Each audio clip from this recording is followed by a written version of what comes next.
Hello everyone, and welcome to the first episode in a brand new series. This first video will cover a lot of things that drastically and completely changed the story, gameplay, controls, traditional dungeons, and temples, major locations, such as Korok Forest, Kakariko Village, and other areas being swapped, or moving from one side of the map to the other. Sages becoming champions, up to 10 or more divine beasts, where they would have been located, the lost Sheikah, Kokiri, and other champions, lost rune abilities, and much more. Instead of creating simple top 5 or top 10 lists of random beta or cut content from Breath of the Wild, we are going to be covering absolutely every major change or piece of cut content, even smaller changes that would still leave a noticeable impact on the overall game. Each video will be focused on its own category, such as items, abilities, or weapons, characters, sages, and champions, dungeons, temples, shrines, and divine beasts, story and plot changes, location and other important areas, and much more. If you can think of any beta or cut content that you would like us to focus on or discuss, please comment below,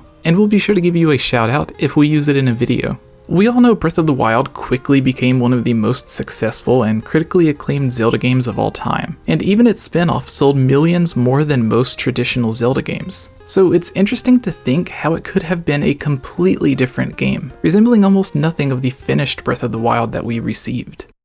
Starting off with some of the major changes, late into development, Korok Forest and the Lost Woods completely swapped locations with Kakariko Village, which caused a lot of the surrounding areas to be taken out and completely replaced with new areas, as well as the designs for Korok Forest and Kakariko Village to also go through major changes. Late into development, I believe a month or so after the very first trailer was released, we were told the Guardians were just another normal enemy, meant to be similar to the Octoroks of past Zelda games, a giant intimidating presence in the overworld. However, fan feedback was so positive from the first trailer that Nintendo decided to heavily incorporate the new fan favorite enemy as a key part of the main story. So yes, despite what everyone says, your reactions and comments on Twitter, YouTube, other platforms, yes, Nintendo is always listening and taking fan feedback. Nintendo stated they even tried creating a Guardian so large it would have been much larger than the current divine beasts, and essentially a moving fortress that could be seen from almost anywhere on the map, which may have ended up being the inspiration for the current divine beasts that we have. This change would have likely been around the time traditional temples and dungeons were changed to these large roaming dungeons. Some of the concept art specifically refers to screenshots of a dungeon wall when it talks about the blue Sheikah glow, not a shrine wall or divine beast wall, and it doesn't seem like it's from any other area in the current game either. Plus, this is just my personal opinion, stepping away from official interviews. Personally, I think this area in Death Mountain seems perfect for where a fire temple could have been. Now, this was all thought to be in the middle during this process. We would see the concepts for these giant Tim Burton-inspired bosses or divine beasts. Some believe they were actually designed to be a counterpart or the opposite of the creatures like the light spirits, and would have been roaming around this game's version of a second world, such as how a lot of Zelda games have a Dark World, Low Roll, or Twilight Realm.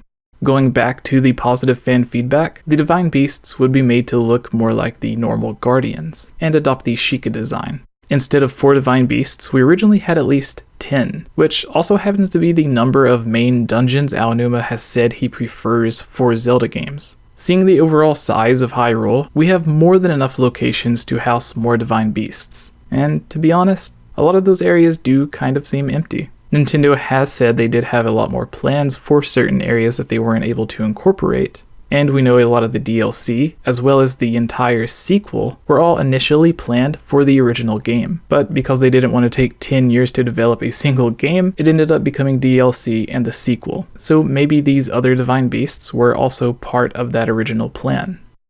Nintendo also stated these animal designs were specifically created for certain areas in the game. Some of my guesses, the manta ray divine beast would be in the Necluda Sea, as we even see its 3D model displayed and hanging in the Hateno Tech Lab. The crab may have been around the coast of the southern border, between the beaches of the Lorelin Village area, to the start of the Gerudo region just below Lake Tower, as the sandy beaches are the most popular area to find these crabs in the game, and the sand goes along with the sand in the artwork. The others are a bit harder to place though. Part of me wants to say each region would have had its own, but some ideas I had. Due to the lightning being so prominent in the dinosaur long-neck divine beast, I would have to say it is a great fit for one of the areas in the game, such as the Thunder Plateau region, or the deep areas we find the rubber armor, which just happens to avoid lightning. Plus, Thunder Plateau is too amazing of an area to feel so empty, as if a lot more was supposed to be there that wasn't. The alien-like divine beast, I feel like, because of its long, skinny legs, it would have to be designed for the central Hyrule fields because of their wide open spaces. The flaming chimera, it really is hard to say. Possibly the Akkala region, as nothing else would really go there. Close to, but not directly near Death Mountain. It definitely looks the most terrifying, to be honest. Finally, we have what looks like even earlier concept art for a whale divine beast. It could have been another underwater divine beast, like the manta ray, or an earlier concept that became the manta ray. If it was its own, I could see it being in the ocean between the mainland of Hyrule and one of the offshore islands, such as Eventide Island or the Lomai Labyrinth Island. Going even further back, it was also around this time that the Sheikah Slate was not in the game at all. In interviews, they state the game had more of a focus on popular traditional weapons, and we can even see this in the first trailer as it isn't on Link's hip. We didn't actually see the Sheikah Slate until the game was first delayed, which at this time was likely due to all of the changes with the divine beasts, which we just covered, as well as a lot of other stuff. We would have had a much larger focus on popular traditional Zelda weapons. Artwork for the Kokiri are seen with the whip. The Sheikah is holding a hookshot or claw shot. In an interview, Nintendo stated it was late in development when they decided to move away from a lot of the weapons and items that would only be used in very specific situations. Example being the spinner in Twilight Princess. And they would focus more on a small number of abilities or weapons that could be used in any situation, and would take more advantage of the Wii U gamepad. And of course, these ended up becoming the runes. The Sheikah Slate itself was introduced after deciding to incorporate an item that resembled the Wii U gamepad. Its first purpose was to be used as a basic camera, a GPS or a map, basically simulating exactly what the Wii U gamepad would do in real life. And of course, it was required to pilot the divine beasts. So again, it's likely it was only introduced after it was decided the divine beasts would be introduced in the way that they are now, instead of the giant dark monsters that we've seen earlier. Because its main focus was simply to pilot the divine beasts, its original name was the Conductor. And even in the in-game story and lore, the Sheikah Slate isn't its original name either, and is only given to it because our smart friends who run the Ancient Tech Lab just had no idea what to call it. While the game may have had a magic meter before the Sheikah Slate, after the Sheikah Slate was introduced, it seems to have been tied to the Sheikah Slate. Instead of runes using a timer to restore power, it would have used special fluid called liquid ancient energy, which the Sheikah also used to power all of their ancient tech, the Guardians, divine beasts, and more. This liquid is still a main focus of the game, and still powers almost everything. The blue fire we need to power the tech labs comes directly from concentrated large pools of this liquid energy found below ground, along with a dragonfly that would have acted like the beetle in Skyward Sword, while also showing video from the dragonfly camera on your gamepad. The rune for magnesis would have used special magna gloves and bracelets to move metal around, instead of just the Sheikah Slate itself. Another rune would have given Link a small guardian-like thing to ride before being removed, and presumably it was later added back in, but as a motorcycle instead.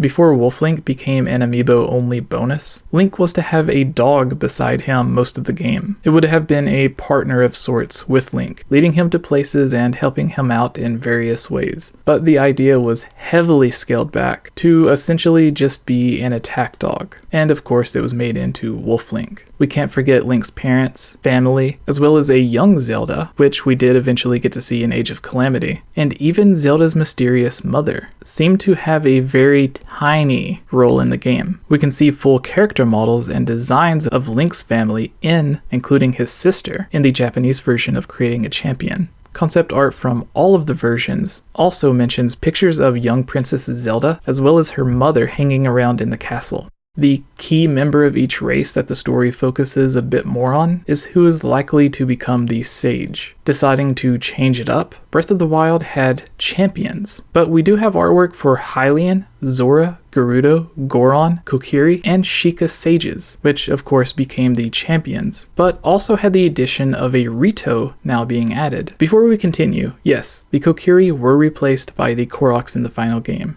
Nintendo says it was due to originally having fake Master Sword pedestals we would find all around Hyrule, but deciding to replace them with Link finding Koroks instead. However, I feel we could have had Koroks and Kokiri, especially since we also happen to have Zora and Rito. So what's the difference? Kokiri could have mostly been in Kokiri Forest, while the Korok still hid everywhere else.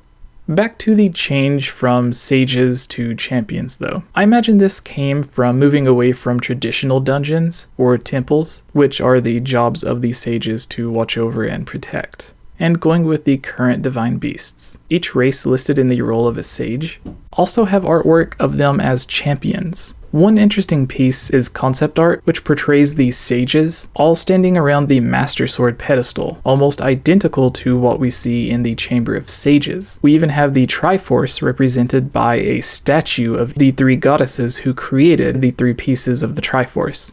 And obviously Link would be in the middle of all of them. While we likely had so many different champions simply based on them beginning as the sages, it also goes along with the larger number of divine beasts, which they presumably would have piloted.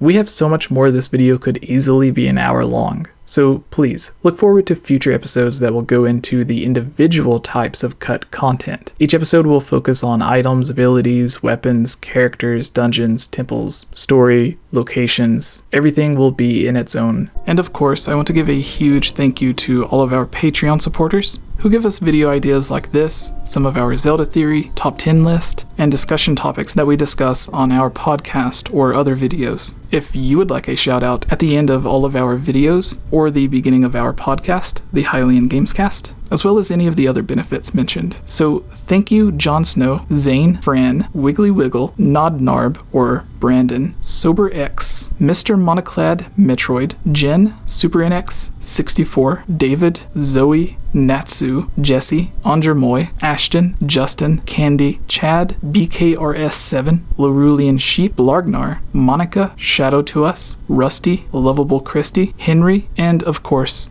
Gus. Thank you all so much.